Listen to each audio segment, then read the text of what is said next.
সত্যিকারের ধৈর্যের ইবাদত ভিউ পয়েন্ট বাংলাতে অনুপ্রেরণার বিশেষ পর্ব ৭। আসসালামু আলাইকুম, আমি মোহাম্মদ রাসেল। ভিউ পয়েন্ট বাংলাতে আপনাকে স্বাগতম। আজ আমি আপনাদের সামনে একটি অসাধারণ ইসলামী গল্প নিয়ে এসেছি, যেটা আমাদের জীবনের কঠিন মুহূর্তগুলো ধৈর্য ধরতে এবং আল্লাহর উপর বিশ্বাস রাখার গুরুত্ব শেখাবে। চলুন শুরু করি। এক সময়ের কথা, ছোট একটি গ্রামে বাস করত এক নামজাদা লোক, যাকে সবাই খুব সম্মান করত। তার নাম ছিল ইমাম ইউসুফ। ইমাম ইউসুফ ছিলেন অত্যন্ত ধার্মিক এবং আল্লাহর প্রতি গভীর ভক্তিমান। তার জীবনের সবচেয়ে বড় বৈশিষ্ট্য ছিল ধৈর্য, কারণ তিনি জীবনে অনেক কষ্টের মুখোমুখি হয়েছিলেন, কিন্তু কখনোই আল্লাহর উপর থেকে বিশ্বাস হারাননি। একটা কথা মনে রাখবেন, আপনি সব কিছু হারিয়ে ফেলবেন, কিন্তু আল্লাহ আপনাকে কখনো নিরাশ করবে না। আল্লাহর উপরে বিশ্বাস রাখুন, ইনশাআল্লাহ আপনি সফলতা পাবেন।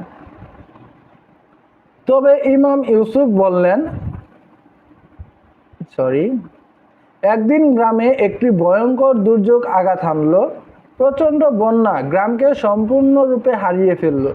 ইমাম ইউসুফ বাড়িঘর জমি জমা সব নষ্ট হয়ে গেল। তার পরিবার অনেক কষ্টের মধ্যে পড়ল।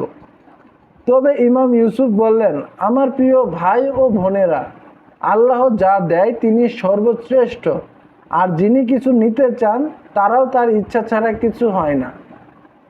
ধৈর্য ধারণ করো এবং বিশ্বাস রাখো।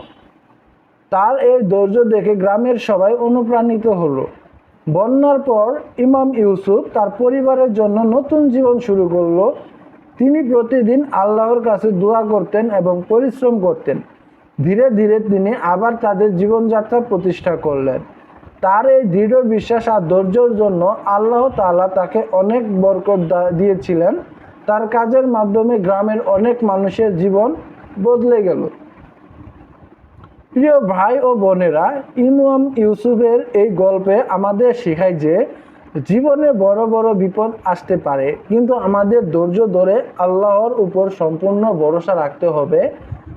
কারণ আল্লাহ বলেন, অবশ্যই ধৈর্যশীলদের সাথে আল্লাহ রয়েছেন। সূরা আল আনফাল আয়াত ৪৫। ধৈর্য শুধু কষ্ট সহ্য করা নয়, এটা আল্লাহর আদেশ মেনে চলা এবং সবকিছুর পেছনে আল্লাহর রহমত বিশ্বাস করা। তাই যখন জীবনে কষ্ট আসবে, মনে রাখবেন আপনি একা নন, আল্লাহ আপনার সঙ্গে রয়েছেন। ধৈর্য ধরুন, বিশ্বাস রাখুন এবং আল্লাহর দিকেই ফিরে যান।